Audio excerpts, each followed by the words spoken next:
Y vamos a hablar ahora de la conmemoración de la operación Chavín de Huántar. Están con nosotros los comandos Chavín de Huántar, el general Luis Alatrista Rodríguez y el coronel Néstor Castañeda, que participaron en el rescate de los 72 rehenes. Vamos a conversar y a presentarle al coronel Néstor Castañeda para dar el saludo correspondiente a nombre del ejército peruano en este extraordinario día. Qué gusto saludarle, coronel. ¿Cómo está? Buenos días. Sí, muy buenos días. Adelante. Traigo el saludo protocolar de nuestro comandante general del ejército, el general Jorge Orlando Celis Cuón, para todos los participantes de la operación Chavín de Huántar y todo el país en este día de unión de nuestras Fuerzas Armadas al pueblo peruano. Es increíble el tiempo que ha transcurrido y cómo, pese al tiempo transcurrido y a que esto debería ser la conmemoración solamente de un evento extraordinario que es tomado además como referencia, ¿no?, de operación exitosa de rescate, para los comandos ha significado por años una pesadilla, ¿no?, que para algunos de ellos todavía no termina, ¿no? ¿Cuál es la situación legal de los comandos en este momento? Buenos días. Sí, fue una ingrata sorpresa, me refiero, que a partir del año 2000 nos enjuiciaran de una manera inaudita, en una operación que había sido impecable, en la cual rescatamos con vida a 71 de los 72 rehenes. Falleció el doctor Yusti, como es conocido, cuando era evacuado, y comenzó ese juicio. Duró más de 15 años. Y todavía no se ha cerrado definitivamente. Siempre dejan una ventanita por ahí en condición de volver a moverlo. Esperamos que no ocurra eso. Pero tuvimos que soportar esa persecución judicial. Comenzaron por el mando de la operación. Nos llamaron sucesivamente a hacer preguntas con diferentes sentidos, políticos sobre todo.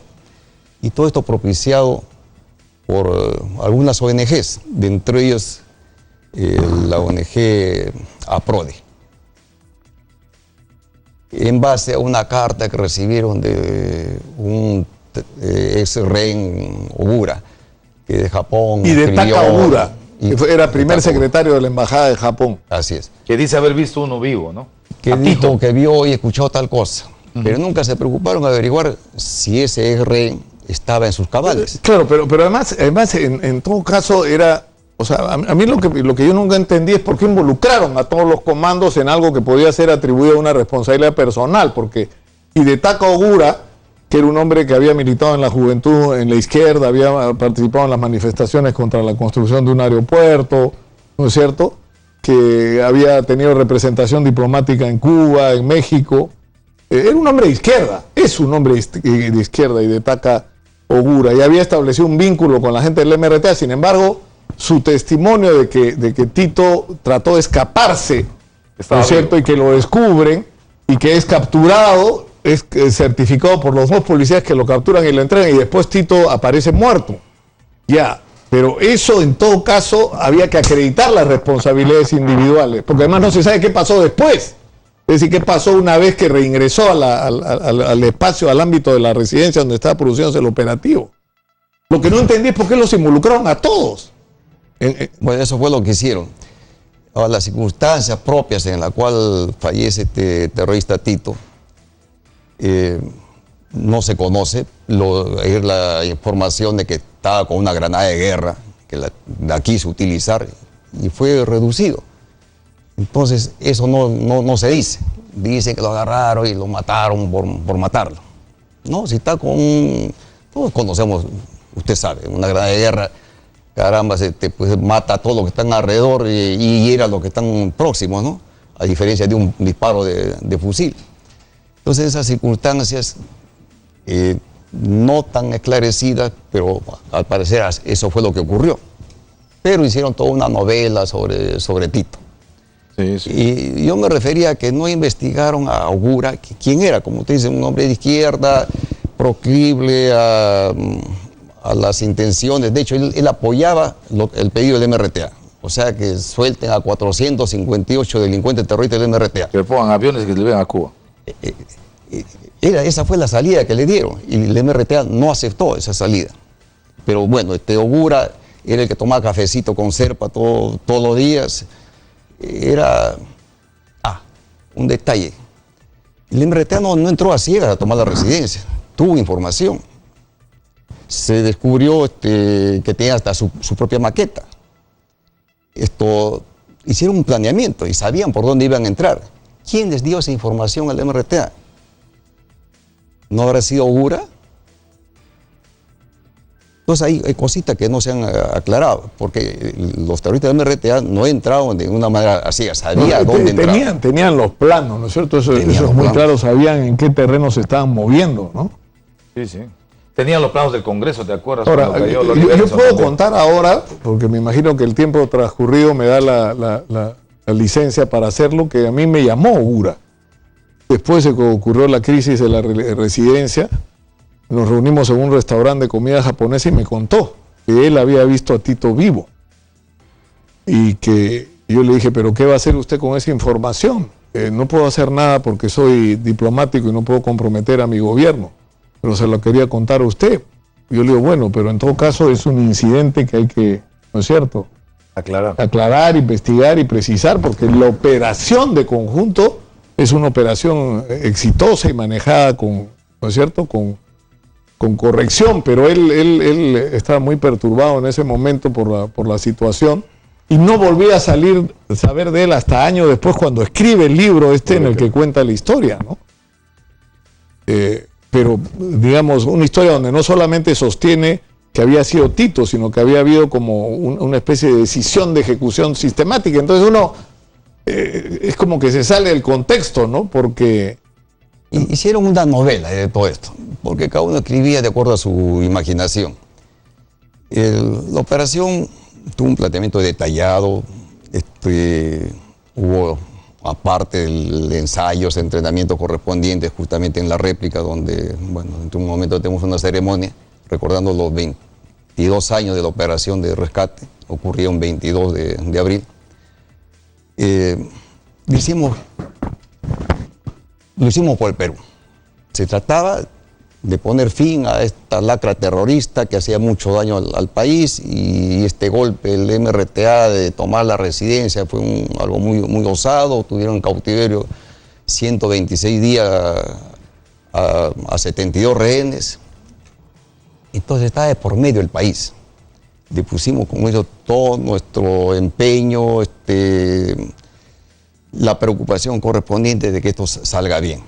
Y tuvimos un costo, el caso de los comandos Valero y Jiménez, que, bueno, una fecha como hoy se inmolaron el cumplimiento de la misión. Eso no se toca. Interesaba el circo sobre Tito.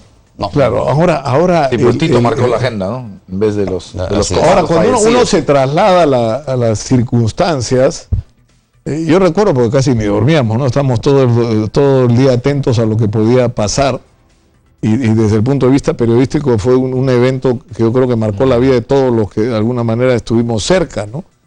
Pero uno se pone en las circunstancias, un operativo de esa naturaleza, donde había explosiones, humo, donde tenías gente armada y dispuesta a morir, porque ellos sabían que estaban. Es decir, era tu vida o la de ellos, y encima la responsabilidad de que no mataran a los rehenes, ¿no es cierto? O sea, era una situación. Además, ¿cuántos minutos duró la operación Chavín de Guanta? Aproximadamente, un promedio de 25 minutos. En esta operación, en donde se da esta muestra de valor, coraje, en el caso de honrando la memoria de Valero y Jiménez, que pusieron el pecho, dieron la vida por la vida de otros. Pero como en conversación señaló, los que ingresamos tuvimos un boleto de entrada, pero ninguno tuvo un boleto de salida. O sea, pudo haber tocado a cualquiera de los que ingresamos. Les tocó a Valero y Jiménez. Yo rescato el valor de Valero. Él tuvo la premonición de que iba a morir. Por eso escribió la carta, claro. Y lo hice bien claro. Estos terroristas que tanto daño hacen a nuestra patria, retrasan su desarrollo, bueno, etcétera, etcétera. Y dice, cuando lean la presente línea, yo estaré muerto, producto de la operación. Él tuvo esa premonición y entró, como dice, a la pelea. Sabiendo que ese podía ser su destino. Caso curioso, Raúl Jiménez, mi compañero de promoción, un tipo muy extrovertido, muy bromista, ¿no? Y ese día yo le hago una broma y la reacción natural hubiese sido inmediatamente reaccionar y estuvo muy apagado, muy... me parece que esa premonición era algo que también lo tuvo, ¿no? Estuvo atípico a lo normal y minuto después pues partió a la eternidad, ¿no? Ahora, yo quisiera que vayamos a la pausa, si nos lo permiten nuestros invitados, y regresemos para reconstruir un poco el momento, porque mucha gente se sorprende, por ejemplo, de que hubiera tantos muertos con disparos en la cabeza. Y el problema es que por lo que yo he podido leer y entender luego, al examinar otros operativos, eso es parte del protocolo. O sea, tú entras y tienes una sola oportunidad.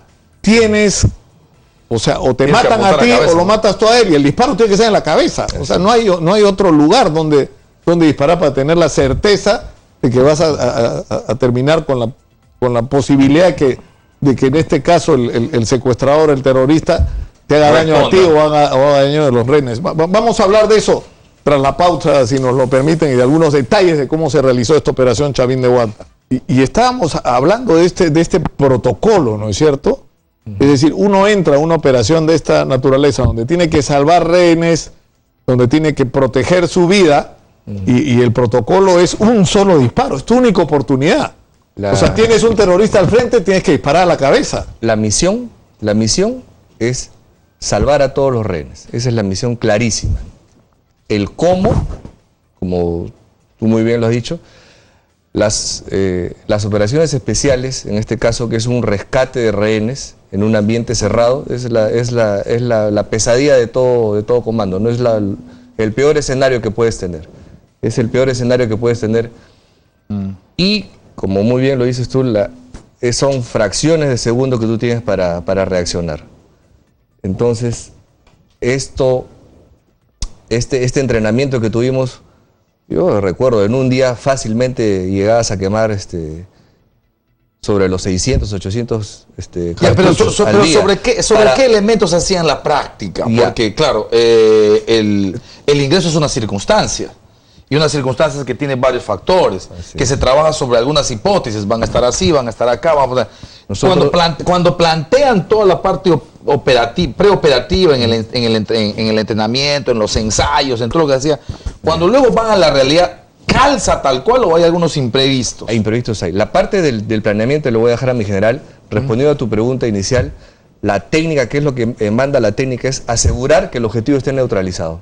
Y la única forma es con un disparo en la cabeza. Es lo más seguro. Porque tenían granadas, tenían explosivos. Tú no sabes en qué momento va a reaccionar, aparte del armamento que tenían y lanzacohetes. El planeamiento le dejo acá a mi general, que él fue el ¿Cómo hacen ese planeamiento y sobre qué circunstancias van basando?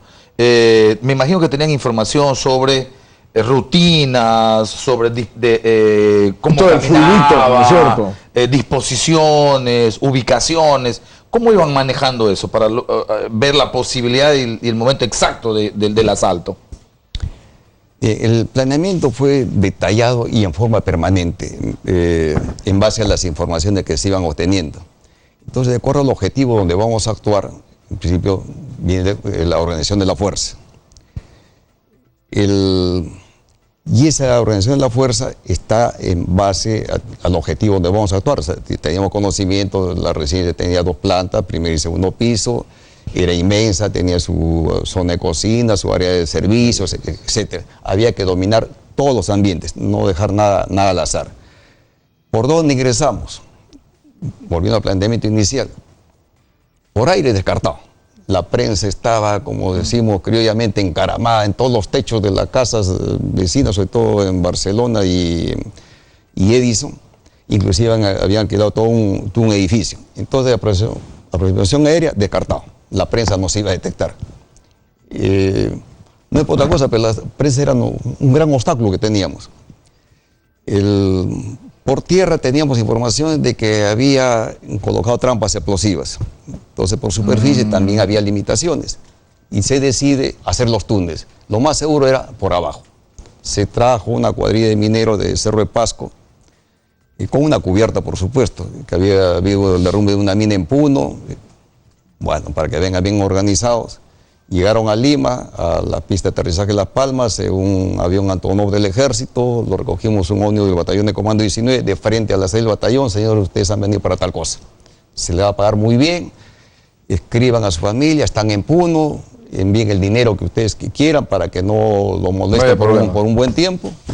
Y aceptaron de muy buena gana, nunca habían recibido tanto. A la residencia, a trabajar. Ya se habían alquilado las casas aledañas.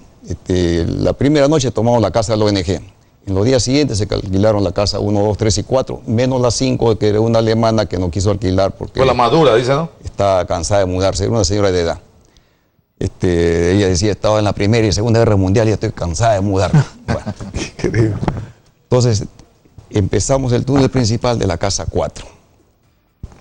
De un tragaluz interior, se comenzó el túnel, tomaba la dirección que ya es conocida en forma correspondiente, de las otras casas, los bypass para que entraran los comandos y salieran. Y continuamos con el planeamiento. La intención era, inicialmente íbamos a entrar en la noche. Inclusive en Año Nuevo, de ese mismo año, se pensó entrar. Todavía había demasiados redes. ¿En Año Nuevo? Sí. O sea, estamos hablando 13 días después, 14 días después. O sea, ¿ya estaba hecho el túnel? No, todavía no. Ah, de otra manera. De otra forma. Aprovechando la bombada, el ruido, etc. Claro. Pero de otra forma. Los mineros continuaban con su trabajo. El problema era, a nosotros era que se presentara una crisis adentro, como que ocurrió, y casi nos obliga a una intervención violenta con el embajador Gumucio de Bolivia. Hubo un altercado. Nos concentramos en condición de salir. Era lo que no se quería. Una intervención violenta hubiera sido el resultado, otro resultado. Seguíamos con el planeamiento y esto del túnel era para aproximarse, salir de la boca del túnel, colocar las brechas en las paredes, puertas y ventanas e ingresar. Pero los terroristas entraron a la rutina inicialmente de hacer gimnasia en la mañana, que la cambiaron por el fulbito en la tarde. Entonces ahí decidimos hacer un brazo del túnel principal bajo el piso de la residencia. Esto era ya más riesgoso. Se puso música, se rompió algunas veredas de una calle que están cerca ahí malogradas a propósito para romperlas a fin de camuflar el ruido. La vibración. Sin embargo, un diario, y hay que decirlo, La República, que sacó en primera página el túnel existe, con mala intención. Querían que la operación abortara. Bueno, pese a ello continuamos, pero había reajuste también, los terroristas se enteraron, por supuesto, y tenían su informante, había un informante de la Cruz Roja, un extranjero que fue expulsado, porque le lleva información fresca a los terroristas. ¿Puede ser Mini? No, Mini era otra cosa. Entonces los terroristas, ya tenían la mayor parte de rehenes en el segundo piso. A los rehenes en el primer piso, en el área del Sanrum, que eran los empresarios japoneses, los cambian también, los llevan al segundo piso, con la creencia que esos rehenes se le podían escapar por ese túnel. Y ellos cambian también su puesto de comando, que estaba abajo, al segundo piso, al cuarto G. Y iban por letras a los cuartos del segundo piso. Y ahí tenían los rehenes y bajaban a cuartos. O sea, sin saberlo, terminaron trabajando a favor de la operación. De una manera, nos ayudó esto, porque uno de los riesgos era que las operaciones subterráneas podían afectar a estos rehenes, empresarios japoneses, que de vez en cuando salían a mirar el fulbito de los terroristas. Al mismo tiempo ya teníamos nuestro rehén que colaboraba, lo captamos al almirante Jan Pietri. ¿Cómo? Teníamos información que un comandante del ejército que estaba de rehén había escondido un Viper. Claro, esa historia ya se conoce, ¿no es cierto? De la comunicación. Y tenía información puntual. Por terminar el Viper le hacíamos llegar, le pedí información al almirante que nos comunicaba. Todo esto ya se iba manejando y ya se acercaba, bueno, estábamos al mes de abril. No se había dado la solución pacífica, no nos olvidemos que hubo dos alternativas de solución, la pacífica y la militar, la primera en forma abierta y la segunda reservada. Y la situación entre los terroristas y rehenes era tirante, podía haber un problema. Entonces se decidió que ya era conveniente intervenir. Y ahí vienen los hechos que estamos recordando. Que ya 22, conocemos, ¿no? Y así como acabo de nombrar la participación del Comando Valder, no quiero olvidar otro detalle que también nombró el Comando Castañeda sobre su promoción, el Comando Jiménez. Yo estaba jefe, en esa época era coronel jefe del batallón de Comando 19. Al día siguiente, la toma de residencia por los terroristas, que fue el 17 de diciembre del 96, al día siguiente, el 18, reúno a mis oficiales, comandos y suboficiales de comando. Y ya están enterados de lo que ha pasado anoche. Probablemente los cambios queden sin efecto. Jiménez había cambiado a Huánuco, así como otros oficiales. Él levanta el brazo y me dice, permiso, mi coronel, quiero permanecer en el batallón, que todo sea por la patria. Ah, muy bien, comandos. Increíble, ¿eh? Se quedó. Me voy a remontar ahora al día de la operación, el día 22. Pertenecía al grupo 7 del comando Castañeda, al mando del comando Tacas. El comando Jiménez, perteneciente al mismo grupo, accionaba el teléfono de campaña. Nosotros no nos comunicamos por celular ni por radio, sino por teléfono de campaña, cableado para evitar que las señales salgan al aire y nos pudieran captar. Jiménez llevaba la cuenta regresiva, 5, 4, 3, retransmitía 2, 1 y venía el PUM, que eran las explosiones subterráneas, que era ya para ingresar simultáneamente por 8 accesos. Bueno, pone el teléfono, escuchar el 1, pone el teléfono, estaba a su costado. Que todo sea por la patria. Y se incorpora a su grupo. Y entra 2 minutos después, está encontrando la muerte. Un recuerdo también en honrar la memoria de Jiménez. Bueno, les agradecemos muchísimo por estar con nosotros. Y felicitaciones. Y muchas gracias, principalmente gracias por lo que han hecho por la patria.